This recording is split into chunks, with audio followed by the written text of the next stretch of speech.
Hello, मेरा नाम है चंद्रहास। स्टडी स्मार्ट एसएससी में आपका स्वागत है। दोस्तों, इस वीडियो में हम देखेंगे मेंसुरेशन से पार्ट थ्री में मैं आपके सामने डिस्कस करूंगा। जैसा कि हमने पार्ट वन में पहले ही बता दिया था कि हम कैसे पढ़ेंगे, तो पार्ट थ्री में हम डिस्कस करेंगे एरिया से रिलेटेड जो भी क्वेश्चंस आपके प्रीवियस ईयर में पूछे गए एसएससी सीजीएल के एग्जाम में, वो मैं डिस्कस कर रहा हूं। और यहाँ पे अगर आपने पार्ट वन और पार्ट टू नहीं देखा है तो कम से कम आप पार्ट वन तो जरूर देखिए, क्योंकि पार्ट वन में मैंने आपको बताया है कि मेंसुरेशन जो हम पढ़ने वाले हैं वो उसका क्या फ्लो चार्ट होगा, कैसे पढ़ेंगे, किस किस पार्ट में कितनी वीडियोस आएंगे और कितने पार्ट में बनाने वाला हूँ। तो ध्यान से उसको भी देख लीजिए ताकि आप भी एक सिस्टमैटिक तरीके से अपने घर पे बैठ करके प्रैक्टिस कर सकें और उसी क्रम में हम आगे बढ़ रहे हैं। ठीक है, तो यहाँ पे आपके सामने मैं 10 क्वेश्चंस रख रहा हूँ एरिया से रिलेटेड। थोड़े सिंपल क्वेश्चंस हैं, लेकिन ये सारे के सारे एसएससी सीजीएल में आए हुए क्वेश्चंस हैं, तो हम इनको सॉल्व करेंगे। तो यही एक अच्छा तरीका होता है अगर आप एसएससी की तैयारी कर रहे हैं कि आप जो प्रीवियस ईयर के क्वेश्चंस हैं आप उनको लगा के रखिए। उसके बाद आपका 70 to 90% कोर्स सिलेबस वैसे ही खत्म हो जाता है। आपको एक आइडिया मिल जाएगा कि कौन से क्वेश्चंस आ रहे हैं, क्या टाइप है। एसएससी क्या करेगा, आंकड़े चेंज कर देगा, लेकिन ऐसा वो नहीं कर सकता है कि मेंसुरेशन के क्वेश्चंस जो अभी पूछा जा रहा है उससे बहुत ज़्यादा हाई लेवल के क्वेश्चंस आपको देखने को मिलेंगे। वही सारे लेवल के क्वेश्चंस हैं, चाहे वो टीयर 1 के क्वेश्चंस हो चाहे टीयर 2 के क्वेश्चंस हो, मैं सारे आपको यहीं पे करा रहा हूँ। तो हम इसी क्रम में आगे बढ़ रहे हैं। बस थोड़ा सा यहाँ ध्यान रखने वाली बात यह है कि यहाँ पे क्वेश्चंस जो है मैंने फ़ोटो खींची हुई है उनकी और वो यहाँ पे क्वेश्चन के रूप में अपलोड किया हुआ है। तो हो सकता है थोड़ा सा आपको दिखने में प्रॉब्लम हो, क्योंकि लिखने में काफ़ी समय जाता, तो मैंने सोचा थोड़ा सा शॉर्टकट इसका निकाला जाए कि क्वेश्चंस की फ़ोटो ही खींच के डायरेक्ट मैंने लगा दिया है, जिससे जो समय बचेगा उसमें मैं और ज़्यादा से ज़्यादा आपके लिए वीडियोस तैयार कर पाऊंगा। तो थोड़ा सा मेरे साथ भी सहने की कोशिश करिएगा। हालांकि क्वेश्चन समझ में आएंगे, मैं आप उनको हिंदी में एक्सप्लेन भी करूँगा और समझते हैं कैसे उनको करना है। तो चलिए देखते हैं क्वेश्चंस क्या है। पहला क्वेश्चन देखिए क्या है। If the length of diagonal of AC of a square ABCD is 5.2 centimetre, then the area of square is। अब ये डायरेक्ट क्वेश्चन पूछा गया है कि कोई भी स्क्वायर दिया गया है, कह रहे हैं कि उसका डायगोनल इतना है, तो बताओ उसका एरिया कितना होगा। तो स्क्वायर का एरिया कितना होता है, जो भी साइड होती है उसी का स्क्वायर होता है। तो इसको करने से पहले थोड़ा सा है कि यहाँ पे मैं थोड़ा सा डायग्राम बना दूं कि ये मान लेता हूँ ये आपका स्क्वायर है, समझिएगा स्क्वायर है चाहे दिखे नहीं। ये क्या है, ABCD। डायगोनल का मतलब क्या हो गया, ये मान लेते हैं इसका डायगोनल है। तो स्क्वायर का डायगोनल, ये यहाँ से डायरेक्ट एक फॉर्मूला निकलता है स्क्वायर के डायगोनल से एरिया निकालने का। वैसे तो हम समझते हैं कि स्क्वायर, जो भी स्क्वायर होता है उसका एरिया कितना होता है, जो भी उसकी साइड होती है उसका स्क्वायर। लेकिन अगर डायगोनल दिया गया है तो कैसे एरिया निकाल सकते हैं, तो स्क्वायर के केस में समझिएगा, स्क्वायर का मतलब वर्ग। ठीक है, स्क्वायर के केस में क्या होता है कि जो भी डायगोनल आपको दिया जाएगा, उसका आप स्क्वायर करिए और बटे में कर दीजिए 2, तो आपको डायरेक्ट एरिया मिल जाता है। ओके, और अगर कभी कभी आपसे पूछता है डायगोनल निकालने के लिए, तो डायगोनल कैसे निकालते हैं। अगर आपको डायगोनल निकालना हो किसी भी स्क्वायर का, तो वो क्या होता है, √2 और यहाँ पे गुणा कर दीजिए जो भी साइड है उससे, स्क्वायर की जो भी साइड है उससे गुणा कर दीजिए √2 में, तो वही क्या होता है उसका डायगोनल। कैसे आया ये भी आप समझ सकते हैं।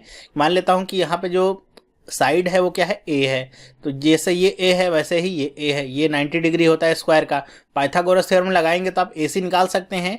कर्ण का स्क्वायर, लंब का स्क्वायर, मतलब जो भी यहाँ पे परपेंडिकुलर है उसका स्क्वायर करिए, जो भी बेस है उसका स्क्वायर करिए, ऐड कर देंगे तो कितना हो जाएगा 2A²। अंडर रूट करेंगे तो कितना हो जाएगा, A बाहर निकल आएगा, कितना आ जाएगा A√2। तो डायगोनल कितना जाता है, A√2। ओके, तो डायगोनल अगर कभी आपसे डायरेक्ट पूछा जाए तो कितना होता है, A√2। A का मतलब क्या है, साइड, तो साइड गुणे में √2। एरिया अगर पूछा जाए तो आप जो भी डायगोनल है उसका होल स्क्वायर कर दीजिए, बटे 2 कर दीजिए, यहीं से निकल आया। अब अगर आपको ये देखना है कि ये फॉर्मूला कहाँ से निकला है, तो वो भी मैं बता सकता हूँ कि डायगोनल अगर आपको पता है √2 इंटू में साइड होता है, तो हम साइड निकाल लें यहाँ से, तो साइड कितना हो जाएगा, √2 इधर आएगा, तो D/में कितना हो जाएगा, √2। और हम एरिया अगर निकालना चाहते हैं स्क्वायर का, तो क्या होता है, साइड का स्क्वायर होता है, तो आप इसका स्क्वायर कर दीजिए। इसका स्क्वायर करेंगे तो D का स्क्वायर हो जाएगा, और √2 का स्क्वायर करेंगे कितना हो जाएगा, 2। तो वहीं से ये फार्मूला आपका डिड्यूस हुआ है। ओके, अब आपको सारी चीज़ें समझ में आ गई। आपको अगर निकालना है तो डायरेक्ट आप निकाल सकते हैं। डायगोनल रखिए कितना है, 5.2। ओके, कह रहे हैं इसका स्क्वायर करेंगे, तो मैं इसको 5.2 इंटू में 5.2 बटे में क्या कर लेते हैं, 2। डायरेक्ट एरिया हम निकाल सकते हैं, डायगोनल पता है तो 2 से काटेंगे तो कितना हो जाएगा, 2.6 हो जाएगा। बस आपको गुणा कर लेना है किसका, 2.6 इंटू में 5.2। अगर आप चाहें तो इसको गुणा करना, तो गुणा वगैरह करने का जो स्पीड मैथ का वीडियो है, अगर आप कहेंगे, वैसे तो स्टडी स्मार्ट वाले चैनल पे है, वहाँ पे स्पीड मैथ के नाम से मैंने बना रखा है। फिर भी अगर आप चाहेंगे तो मैं इस चैनल पे भी वो सारी वीडियोस अपलोड कर दूंगा, जिससे आपको इसी चैनल पे सारी चीज़ें या सारे जो रिसोर्सेज एसएससी के लिए भी बेनिफिशियल हैं वो मिल जाएंगे। ठीक है, वहाँ पे मैंने बता रखा है गुणा वगैरह कैसे करना है, स्प्लिट एंड मर्ज वगैरह लगा करके। तो इसको भी आप तोड़ सकते हैं ऐसे ही। कैसे? इसको मान लीजिए पॉइंट हटा दीजिए, पॉइंट आपको पता है 2 अंक के बाद लगना है, लगा लेंगे बाद में। इसको 26 गुणे में आप क्या कर सकते हैं, 50 + 2, और ये दिमाग में करना है, लिखने की जरूरत नहीं है, दिमाग में ही करना है। 26 गुणे में 50 करेंगे तो कितना मिलेगा, 1300। 26 गुणे में 2 में करेंगे तो कितना मिलेगा, 52। तो जोड़ेंगे तो कितना आ जाएगा, 1352। देखिए आपको केवल मेंटली करना है, इसको लिखना नहीं है। 26 गुणे में 5 करने का तरीका क्या होता है कि बटे 2 करिए और 0 लगा दीजिए आगे, तो 1300 हो गया। 26 गुणे में 2 किया तो 52 मिल गया, 1352। 2 अंक के बाद दशमलव लगाना था, यहाँ पे 2 अंक के बाद दशमलव लगा दिया, कितना गया, 1352 स्क्वायर सेंटीमीटर। ठीक है, ये ऐसे लिख सकते हैं, स्क्वायर सेंटीमीटर या फिर सेंटीमीटर स्क्वायर, कैसे भी लिखना चाहें। तो ये आता है आपके पास आंसर। तो कौन सा ऑप्शन सही होगा इसमें, देखिए तो बी वाला ऑप्शन सही होगा। ये क्वेश्चन करने में आपको कितना समय लगना चाहिए, आइडियल समय होता है 10 सेकंड। 10 सेकंड से ज़्यादा अगर इस क्वेश्चन को करने में लग रहा है तो आपकी तैयारी में कमी है। ठीक है, क्योंकि बहुत आसान क्वेश्चन है, मैंने एक्सप्लेन किया है इतना ज़्यादा इसलिए ताकि आपको ये सारी चीज़ें समझ में आ सके। मुझे करना होगा तो शायद 10 सेकंड भी ज़्यादा समय होगा इस क्वेश्चन को करने के लिए। ओके, ये सारी चीज़ें छोटी छोटी कैलकुलेशन वाली हैं, ये आप कमेंट करके बताइएगा कि इसी चैनल पे अपलोड कर दूं, या आप वहीं से देख सकते हैं। तो आप स्टडी स्मार्ट वाले चैनल पे जा करके देख लीजिएगा, स्पीड मैथ की वीडियो है। ठीक है, कमेंट करके बता दीजिएगा मुझे। दूसरा क्वेश्चन देखते हैं क्या है, ये भी आपका डायगोनल से ही रिलेटेड है। The diagonal of square A is a + b। The diagonal of square whose area is twice the area of the square A is. कह रहे हैं कि एक स्क्वायर ए है जिसका डायगोनल कितना दिया गया है, a + b। तो अभी हमने देखा था डायगोनल का केस क्या होता है कि डायगोनल बराबर होता क्या है, साइड इंटू में √2। ठीक है, यही तो हमने देखा था। तो साइड इंटू में √2 की वैल्यू कितनी दी गई है, ये है a + b। किसके लिए, ये है स्क्वायर ए के लिए। तो यहां से हम डायरेक्ट इसका एरिया निकाल सकते हैं। और एरिया क्यों निकाल रहे हैं, क्योंकि कह रहा है कि diagonal of square whose area is twice the area of square A is. कह रहे हैं कि एक ऐसा स्क्वायर है जिसका जो एरिया है वो इस वाले स्क्वायर ए के एरिया का दुगना है। तो हमको सबसे पहले ये जो स्क्वायर ए है इसका एरिया निकालना पड़ेगा। तो इसका एरिया कैसे निकाल सकते हैं हम, अभी हमने देखा था, क्या करते हैं, डायगोनल का स्क्वायर बटे में 2। तो वही काम यहाँ कर लेते हैं। तो a + b, डायगोनल का मतलब कितना, a + b, इसका होल स्क्वायर बटे में 2। तो ये क्या निकल आया, एरिया निकल आया। वो भी किसका एरिया निकल आया, स्क्वायर ए का, कितना, a + b का होल स्क्वायर बटे 2। कह रहे हैं कि इसका जो भी एरिया है उसका दुगना जिसका एरिया है। तो दुगना एरिया का मतलब हम यहाँ पे 2 से गुणा कर लेते हैं, 2 से 2 कट गया। कह रहे हैं कि उसका डायगोनल कितना होगा ये बताना है आपको। तो आपको ये पता चल गया कि मान लेता हूँ दूसरा जो स्क्वायर है वो कितना है, b, उसका एरिया कितना निकल के आ गया, a + b का होल स्क्वायर, क्योंकि 2 से 2 कट गया। तो अब आपको जब एरिया पता है तो आप इसका डायगोनल निकाल सकते हैं, क्या, आसानी से निकाल सकते हैं। क्यों, अब यहां से आपको साइड पता चल सकती है। साइड कितनी होगी, ये स्क्वायर है अगर, तो इसी का आप √ कर दीजिए। तो साइड आ गई इसकी किसकी, साइड b।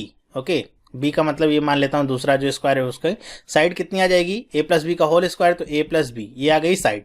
डायगोनल निकालना है तो डायगोनल के लिए मैंने बताया था क्या होता है, साइड इंटू में √2, ऊपर लिखा हुआ है तो बस इसमें √2 का हम गुणा कर देते हैं, यही क्या आ गया, डायगोनल। तो इसमें से देखिए कौन सा ऑप्शन सही है, 2 + ab नहीं, 2a + b का होल स्क्वायर ये भी नहीं, √2 a + b ये आपका सही। अभी कंफ्यूज मत होइएगा कि यहाँ पे √2 बाद में लगा और यहाँ पे पहले लगा, गुणा हो रहा है। जैसे 3 × 2 कहिए चाहे 2 × 3 कहिए, बात एक ही होती है। ठीक है, तो ये आपका तीसरा वाला ऑप्शन सही होता है। बस क्वेश्चन को सही से समझिए, इंप्लीमेंट करिए जो भी आपने सीखा है, आसानी से क्वेश्चन आ जाता है। तीसरा क्वेश्चन देखते हैं क्या है, the difference of the areas of 2 square drawn on 2 line segment of different length is 32 square centimetre.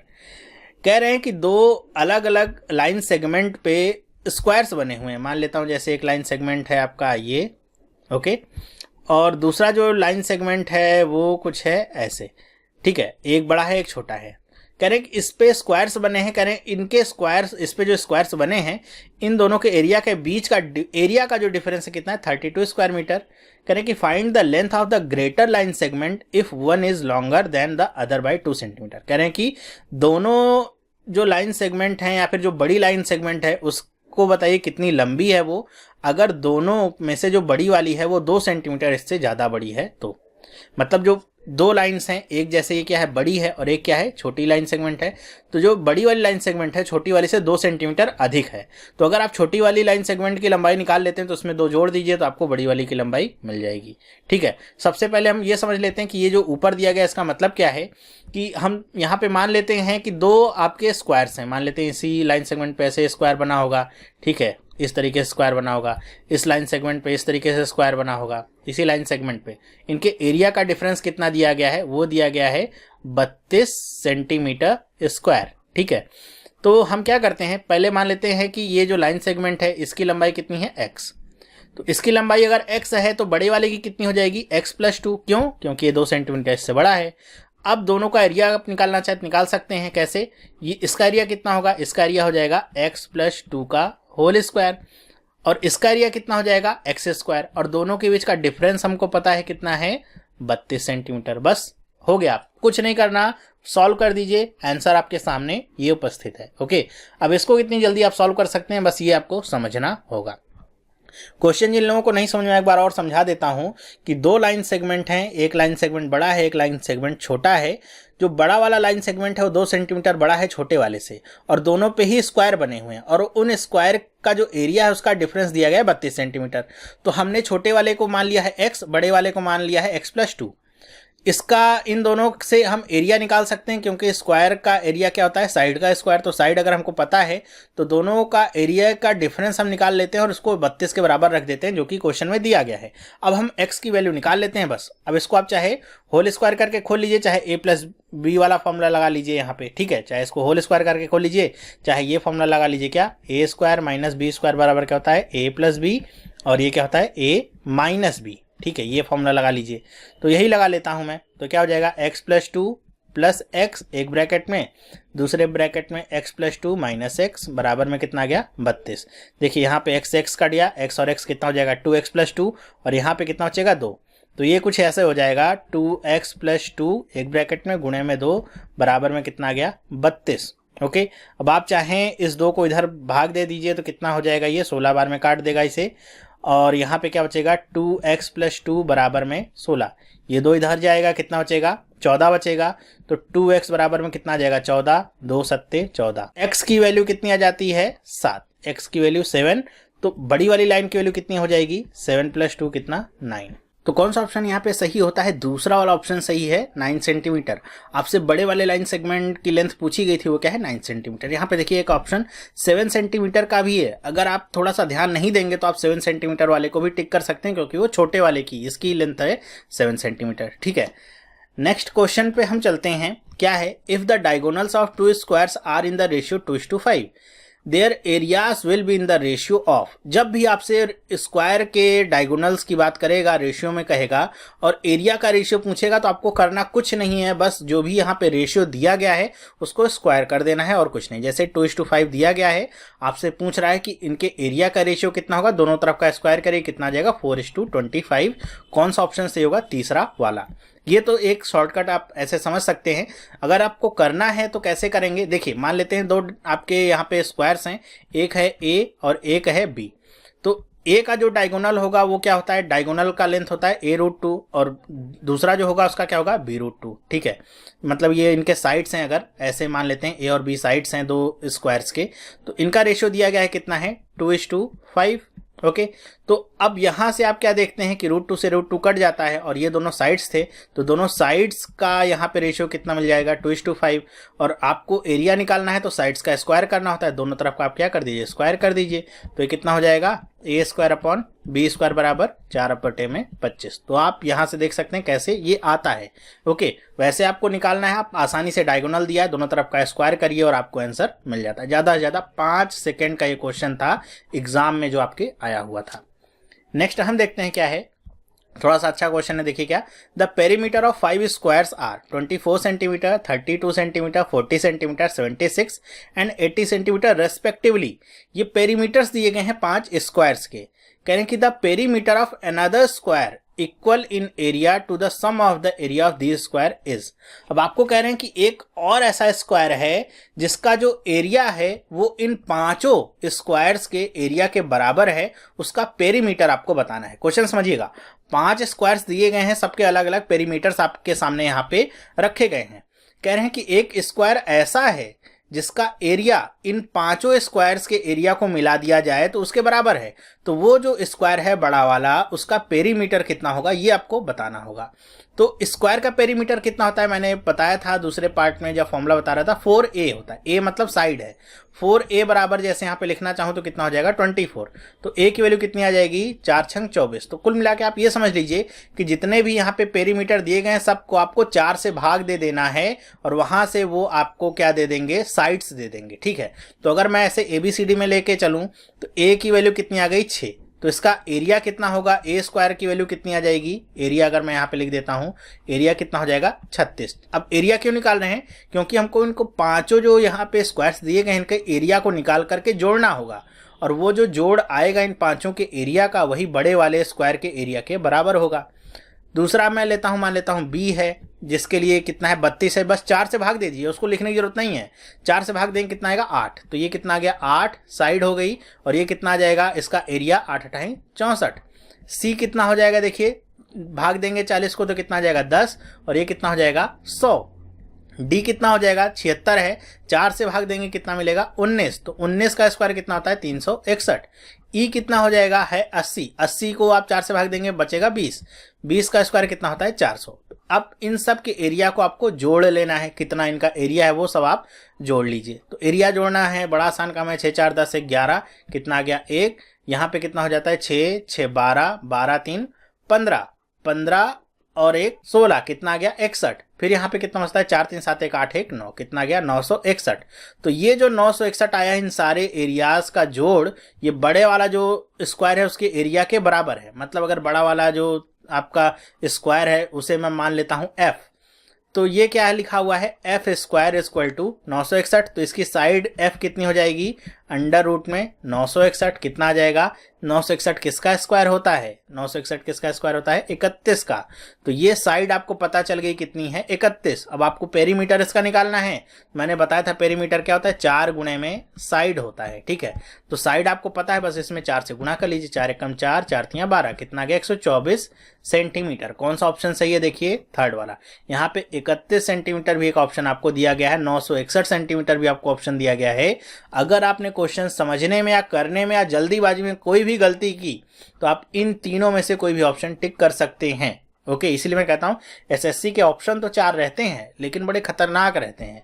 आपको हर एक स्टेप के ऑप्शंस यहाँ पे दिए रहते हैं, तो ये थोड़ा सा यहाँ पे कंफ्यूजन पैदा होता ही होता है। तो ये 124 सेंटीमीटर इसका सही आंसर होगा। मेरे ख्याल से आपको समझ में आ गया होगा कैसे क्वेश्चन को करना है। नेक्स्ट हम देखते हैं क्या लिखा हुआ है। From 4 corners of a square sheet of side 4 centimetre 4 pieces each in shape of arc of a circle with radius 2 cm are cut out. The area of the remaining portion is। अब इस तरह के questions बहुत आते हैं। अभी आगे चलेंगे तो इस पे और एडवांस लेवल के क्वेश्चंस हम देखेंगे, ट्रायंगल के या फिर रेक्टेंगल के, और आगे क्वेश्चंस हम देखेंगे। फिलहाल ये बेसिक सा क्वेश्चन है कि कह रहे हैं कि कोई स्क्वायर है, मान लेता हूं ऐसे एक स्क्वायर है। ठीक है, ये स्क्वायर में बना देता हूं। कह रहे हैं कि ये स्क्वायर है और इस कितने का स्क्वायर है 4 सेंटीमीटर का। मतलब इसकी हर एक साइड कितने की है 4 सेंटीमीटर की हर एक साइड है। कह रहे हैं कि इसके हर एक कॉर्नर से एक सर्किल का आर्क काट लिया जाता है। आर्क समझते हैं ना, जो ऐसे बनता है, इस तरीके से आपका बनता है, ये क्या होता है आर्क कहलाता है। तो इस तरीके से 2 सेंटीमीटर की त्रिज्या लेकर के या 2 सेंटीमीटर का रेडियस लेकर के आर्क काटा जा रहा है। तो हर एक कॉर्नर से काटा जा रहा है। तो यहां से आप 2 सेंटीमीटर करेंगे तो लगभग इसका क्या हो जाएगा आधा हो जाएगा। तो यहाँ का आधा और यहाँ का आधा ये आपका क्या हो जाएगा मिल जाएगा। और ठीक काम इस कोने से भी वही करना है, तो ये आधा और ये आधा मिल जाएगा, फिर ये आधा और ये आधा मिल जाएगा और ये आधा मिल जाएगा। ठीक है, इस तरीके से 4 कोने काट के निकाल लिए गए। अब कह रहे हैं कि जो रिमेनिंग पोर्शन बचा हुआ है, ये बीच वाला जो पोर्शन अब बच गया है, इसका एरिया कितना होगा। बहुत आसान क्वेश्चन होता है। करना क्या है आपको, एक बार आपको जो स्क्वायर दिया गया है उसका एरिया निकाल लेना है। उसका एरिया कितना आएगा देखिए 4 सेंटीमीटर का है, तो 4 का स्क्वायर करेंगे कितना आ जाएगा 16। और उसमें से घटा दीजिए क्या, ये देखिए अगर ये 4 यहाँ पे कोने निकाले गए हैं सेम रेडियस के, ये भी 2 सेंटीमीटर का, ये भी ये भी सब 2-2 सेंटीमीटर के हैं। इसका मतलब ये चारों को अगर मिला देंगे तो आप क्या मिल जाएगा, वो सर्कल ही बन जाएगा। ठीक है, 4 कोने हैं बराबर, ये 2-2 सेंटीमीटर के, चारों को मिला देंगे तो क्या बन जाएगा, एक पूरा का पूरा सर्कल बन जाएगा। जैसे एक सर्कल है, इसके 4 भागों को मैं बराबर बांट दूं तो वही आपके कोने बने हुए हैं, तो ये क्या बन गया, पूरा सर्कल बन गया। तो आप क्या करिए, इस स्क्वायर में से इस सर्कल का एरिया घटा दीजिए, तो स्क्वायर का एरिया तो आ गया 16 सेंटीमीटर, और इसका सर्कल का कितना आ जाएगा, क्या होता है बताया था, क्या होता है, पाई आर स्क्वायर। पाई की वैल्यू, अगर देखिए यहाँ पे पाई की वैल्यू रखने की भी जरूरत नहीं, क्योंकि पाई की वैल्यू यहाँ पे केवल पाई ही लिखा हुआ है, तो पाई को पाई ही रखने देता हूँ। आर की वैल्यू कितनी है, देखिए 2 सेंटीमीटर, 2 का स्क्वायर करेंगे कितना आ जाएगा, 4 सेंटीमीटर, तो ये कितना आ जाएगा, इसका एरिया 4 पाई, तो 16 माइनस 4 पाई, यही क्या जाएगा इसका आंसर, क्योंकि यहाँ पे पाई की वैल्यू पुट करने को कहा नहीं गया है। तो ये जो रिमेनिंग पोर्शन होगा, अब देखिए पूरा स्क्वायर था, इसमें से आपने इतना इतना हिस्सा काट के निकाल दिया, तो कितना बचेगा, स्क्वायर का जितना एरिया था वो हमने निकाला, और जितना हमने काट के निकाला है उसका एरिया कितना है, एक सर्कल के बराबर है, वो माइनस कर दिया, तो वही रिमेनिंग वाला बच जाता है कितना, 16 माइनस 4 पाई। कौन सा ऑप्शन सही है, दूसरा वाला ऑप्शन यहाँ पे सही होता है। नेक्स्ट क्वेश्चन देखते हैं क्या लिखा हुआ है। A kite is shape of square with a diagonal 32 centimetre attached to an equilateral triangle of the base 8 centimeter. Approximately how much paper has been used to make it? देखिए कह रहे हैं कि कोई काइट है, काइट समझते हैं पतंग, वो स्क्वायर शेप की है, ऐसे मान लेता हूँ स्क्वायर शेप की है। ठीक है, कह रहे हैं कि इस काइट को अटैच किससे किया गया है, एक इक्विलेटरल ट्रायंगल के बेस से। जैसे काइट, कोई पतंग होती है उसकी पूंछ होती है, तो इसका जो बेस है कैसा है, इक्विलेटरल ट्रायंगल है। इक्विलेटरल ट्रायंगल का मतलब समबाहु त्रिभुज है।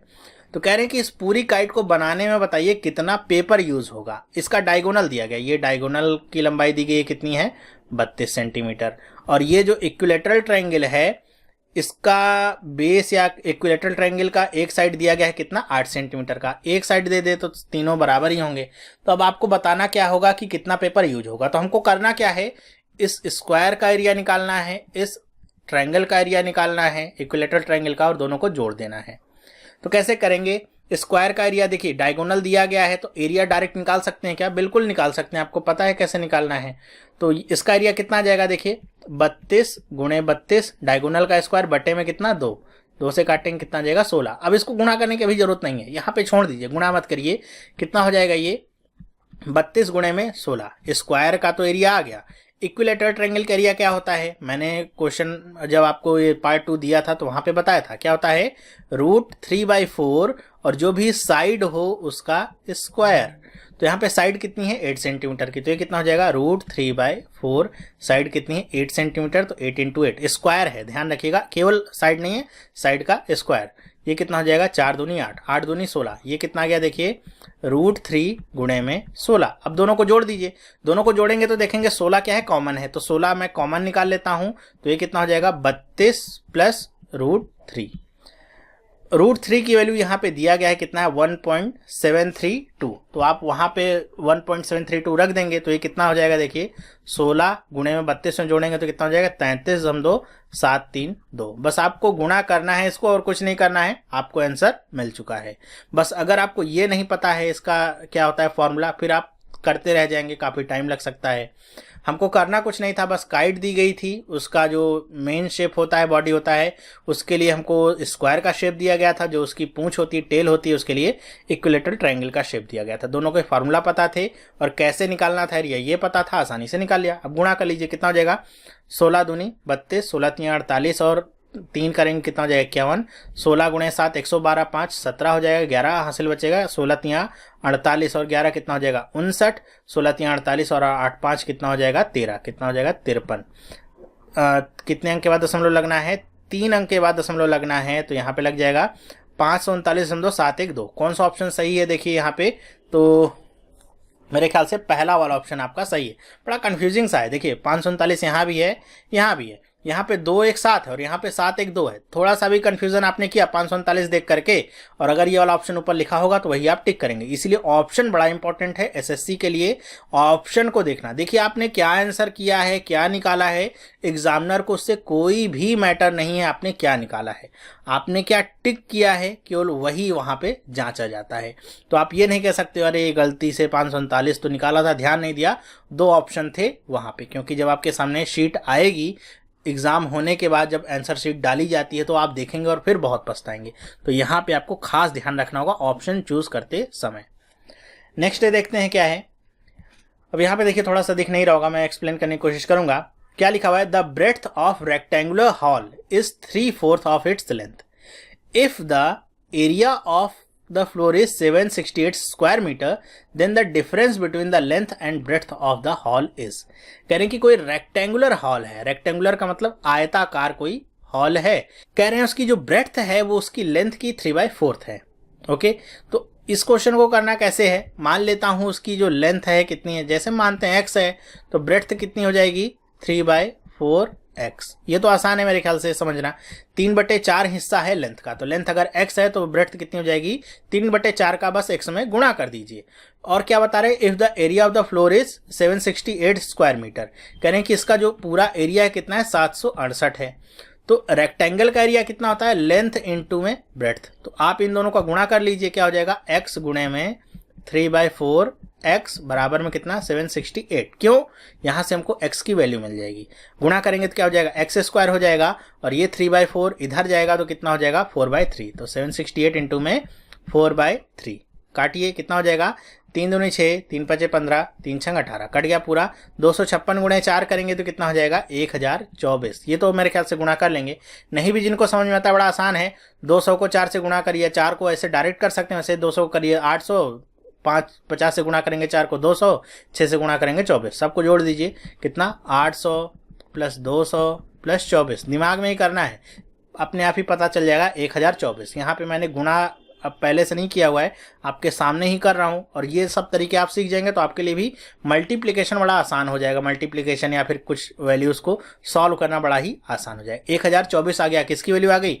x स्क्वायर की, तो x की वैल्यू कितनी हो जाएगी, तो अंडर रूट कितना हो जाएगा 1024, किसका स्क्वायर होता है ये, तो ये होता है 32 का स्क्वायर। आप कम से कम 50 तक के स्क्वायर रट के रखिए, ठीक है, ताकि आपको पता रहे, ये सारी वैल्यूज निकालने में टाइम वेस्ट ना हो। तो कितना गया 32 आ गया क्या x की वैल्यू, तो x मतलब लेंथ कितनी है 32, तो ब्रेड्थ कितनी हो जाएगी, तो आप क्या करिए 32 में 3/4 का गुणा कर दीजिए, तो कितना हो जाएगा 4 8 32, 8 3 24, कितना गया 24, ये क्या गई ब्रेड्थ।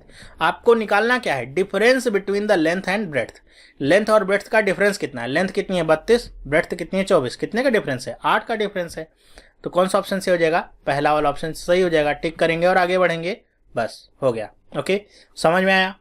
नेक्स्ट क्वेश्चन पे चलते हैं, क्या है, the length of rectangular garden is 12 metre and its breadth is 5 metres, find the length of the diagonal of square garden having the same area as that of the rectangular garden. समझने का प्रयास करिए, कह रहे हैं कि कोई एक रेक्टेंगुलर गार्डन है, आयताकार कोई गार्डन है जिसका बता रहे हैं कि लंबाई कितनी है 12, चौड़ाई है 5, कह रहे हैं कि इसका जो एरिया आएगा इसी सेम एरिया का कोई स्क्वायर वाला गार्डन है, कह रहे हैं कि इस सेम एरिया का क्या है स्क्वायर वाला गार्डन है।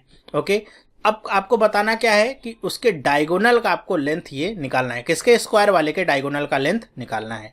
तो सबसे पहला काम क्या करते हैं, हम इसका क्या निकाल लेते हैं एरिया, कितना हो जाएगा, रेक्टेंगल का एरिया क्या होता है लेंथ इंटू में ब्रेड्थ, तो मतलब L इंटू B करेंगे 12 पंचे 60। अब ये जितना एरिया इसका है उतना ही एरिया सेम इसका है, तो ये इसका एरिया कितना हो जाएगा, तो इसका भी एरिया कितना हो जाएगा 60। तो एरिया अगर मुझे पता चल गया ए स्क्वायर की वैल्यू कितनी हो गई 60, तो इसकी साइड्स की वैल्यू कितनी हो जाएगी, तो वो कितना हो जाएगा अंडर रूट में 60। साइड पता चल गया, डायगोनल कैसे निकालते हैं, √2 इंटू में साइड, साइड की वैल्यू कितनी है √60, पुट करिए कितना हो जाएगा √2 गुणे में √60, सॉल्व करेंगे कितना आएगा √120। डायगोनल की लेंथ कितनी आ गई √120। अब इसको आप और सॉल्व कर लीजिए, तो इसको हम कैसे लिख सकते हैं, अगर आप चाहें तो 4 गुणे में 30 लिख सकते हैं। 4 गुणे में 30 क्यों लिखा है, क्योंकि यहाँ से 2 बाहर आ जाएगा, तो ये कितना हो जाएगा 2 अंडर रूट में 30 सेंट, या ये मीटर में है मीटर। ओके, ये वैल्यू किसकी आ गई, डायगोनल की। कौन सा ऑप्शन सही देखिए, तो फर्स्ट वाला ऑप्शन सही होगा। क्वेश्चन अगर आप एक बार में पढ़ के समझ गए हैं फिर करना आपके लिए बहुत ही आसान हो जाता है।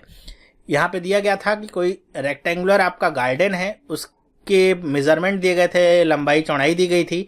कह रहे हैं कि उतना ही जो गार्डन है उतना ही एरिया का एक और गार्डन है, लेकिन उसका शेप कैसा है, स्क्वायर शेप का है। तो उसका डायगोनल आपको बताना था। तो इसके डायगोनल के लिए हमको ये जानना होगा इसकी साइड कितनी है। तो साइड के लिए क्या करें, हमने इसका अंडर रूट निकाल दिया, साइड पता चल गई, गुणा कर लिया और आंसर हमको मिल गया। ओके, नेक्स्ट क्वेश्चन देखते हैं। बहुत ही अच्छा क्वेश्चन है। क्या है कि a circular wire of diameter 42 centimetre is folded in the shape of rectangle whose side in the ratio 6:5। Find the area enclosed by the rectangle. कह रहे हैं कि कोई सर्कुलर वायर है, मतलब ऐसे गोले के आकार का कोई वायर है। कह रहे हैं कि इसी वायर के जरिए इसको मतलब किनारे किनारे से मोड़ मार के आसानी से, और इसको कैसा शेप दे दिया गया है, रेक्टेंगल का शेप दे दिया गया है। मतलब कुछ तार ना तो काटी गई है ना तो एक्स्ट्रा लगाई गई है, इसी को अलग तरीके से मोड़ करके सेम इसके पेरीमीटर के हिसाब से इसको बना दिया गया है रेक्टेंगल। तो अब बताना है कि इसका एरिया कितना होगा, और बता रहे हैं कि इसकी जो लेंथ और ब्रेड्थ है उसका रेशियो कितना है, 6:5 का है। तो एक बात आप ये समझ के रखिएगा, जब भी किसी तार को मोड़ करके किसी शेप से किसी और शेप में ढाला जाता है तो उसमें सेम क्या रहता है। अभी हम 2D की बात कर रहे हैं, 3D में भी यही प्रॉब्लम आती है कि बड़े गोले को पिघला करके हमने कोई शंकु बनाया, बेलन बनाया, सिलेंडर बनाया, तो वहां पे सेम क्या रहता है, वो जब वहां पे बात आएगी तो बताऊंगा। यहाँ पे 2D में बात क्या रहती है कि किसी भी तार को अगर मोड़ा जाता है, पहले वो सर्कल में हो, रेक्टेंगल में हो, किसी और शेप में, तो उसमें ध्यान रखिएगा कि ये जो तार की लंबाई वो हमेशा बराबर रहती है। ओके, और तार की लंबाई से मतलब क्या, अगर ये सर्कल है तो इसका मतलब क्या है, पेरीमीटर इसका हमेशा क्या रहता है, सेम रहेगा। जितनी ये तार की लंबाई यहाँ पे है उतनी ही तार की लंबाई यहाँ पे होगी। मतलब इसका पेरीमीटर और इसका पेरीमीटर क्या होगा, दोनों का बराबर होगा। ओके, तो यहाँ पे डायमीटर दिया गया है, इस सर्कल का डायमीटर कितना दिया गया है, डायमीटर का मतलब ये पूरा कितना दिया गया, 42 सेंटीमीटर। तो रेडियस हम निकाल सकते हैं, कितना हो जाएगा, 21 सेंटीमीटर। बस 2 से भाग करना है। डायमीटर अगर दिया रहे वहां से आर की वैल्यू निकालनी है तो क्या होता है, d/2, आर बराबर d/2। तो ये कितना आ गया, 42 था, 42/2 किया, कितना गया, 21। अब हमको पता है कि सर्कल का पेरीमीटर या सरकमफ्रेंस जो हम कहते हैं वो कैसे निकालते हैं, वो होता है 2πr। ओके, तो 2 यहाँ पे रखें, पाई की वैल्यू 22/7 रख लेते हैं। यहाँ पे कहा गया है take pi equal to 22/7 into में आर की वैल्यू कितनी है, 21, तो ये 21 रख लिया, 7 या 21 हो गया, 3 दूनी 6 हो गया, 22 गुणे 6 कितना होता है, 132 सेंटीमीटर। ओके, सेंटीमीटर में ही है मेरे ख्याल से, हाँ सेंटीमीटर में ही है, 132 सेंटीमीटर आ गया। किसका पेरीमीटर या सरकमफ्रेंस, सर्कल का, वही इसका भी होगा। ये रेक्टेंगल है, रेक्टेंगल का जो पेरीमीटर होता है क्या होता है, 2 × L+B। यहाँ पे L और B हमको पता तो नहीं, लेकिन इनका रेशियो पता है। तो हम इनको कह सकते हैं कि लंबाई कितनी हो सकती है, 6x, और चौड़ाई कितनी हो सकती है, 5x। तो वो हम यहाँ पे रख दें, और इसकी वैल्यू कितनी हो जाएगी, 132 के बराबर ही होगी। तो यहाँ से हमको x की वैल्यू पता चल जाएगी, जिससे हमको लंबाई और चौड़ाई पता चल सकती है। तो 2 गुणे में लेंथ कितना हो जाएगा, 6x, ब्रेड्थ कितना हो जाएगा, 5x, बराबर में कितना, 132। कितना हो जाएगा, 6 और 5 11, 11 दूनी 22, डायरेक्ट ही लिख लेते हैं। 22x बराबर में कितना आ गया, 132। 22 गुणे में कितनी बार, 6 बार में कट जाएगा, x की वैल्यू कितनी आ गई, 6।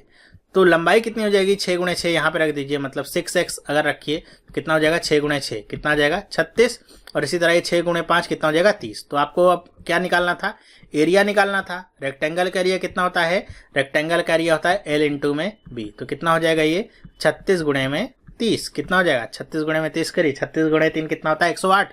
तो 108 और 1 0 और बढ़ा लीजिए, 1080 सेंटीमीटर स्क्वायर। कौन सा ऑप्शन सही, दूसरा वाला सही हो गया। ओके, बस यही आपको समझना था यहाँ पे कि अगर कभी भी शेप्स का यहाँ पे परिवर्तन होता है, कोई भी शेप यहाँ पे रखा गया है, ज़्यादातर तार को ही लेकर के आता है, तो उसका पेरीमीटर या फिर समझ लीजिए उसकी तार की लंबाई हमेशा सेम रहती है, वो बदलती नहीं है। और वही आपको इक्वल कर लेना है, जैसे यहाँ पे मैंने इक्वल किया है, और वो जब इक्वल करेंगे आप तो आसानी से आपको पूरे आंसर मिल जाते हैं। ओके, अब इसी तरह हम आगे क्वेश्चंस को देख रहे हैं कि कैसे हमारे क्वेश्चंस धीरे धीरे लेवल में आगे बढ़ रहे हैं। पहले सिंपल क्वेश्चंस थे, अब थोड़ा कॉन्सेप्चुअल आने लगे।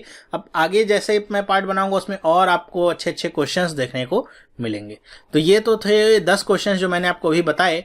कैसा लगा आपको वीडियो कमेंट करके जरूर बताइए, क्योंकि आपके कमेंट से ही मुझे और प्रोत्साहन मिलता है वीडियोस बनाने के लिए, आपके लिए, और मैं मेहनत कर सकूं, वीडियोस बना सकूं। कमेंट कम रहता है, लाइक कम रहता है, तो मुझे भी लगता है कि आप लोग भी इंटरेस्ट नहीं ले रहे हैं, जिससे मेरा भी उत्साह कम हो जाता है। तो कमेंट करिए, और वीडियो अगर पसंद आया तो लाइक करिए, और अपने दोस्तों के साथ भी जरूर शेयर करिए। ज़्यादा से ज़्यादा लोगों तक पहुँचाइए, ज़्यादा से ज़्यादा लोगों तक ये जो फ्री की नॉलेज है पहुँच सके, जिससे जो लोग कोचिंग नहीं अफोर्ड कर सकते उनकी भी तैयारी अच्छे से हो सके। तो इस वीडियो में बस इतना ही। अगर आप इस चैनल पर नए हैं, पहली बार इस वीडियो को देख रहे हैं, तो आप इस चैनल को सब्सक्राइब कर सकते हैं, जिससे इस तरह की वीडियोस आपको मिलती रहेंगी और आपकी प्रिपरेशन औरों से और अच्छी होती रहेगी। सब्सक्राइब करने के बाद आप बेल आइकन को जरूर प्रेस करिएगा, जिससे आपको नोटिफिकेशन वीडियोस की तुरंत मिलती रहेगी। अब हम मिलेंगे नेक्स्ट वीडियो में, तब तक के लिए have a nice day and bye.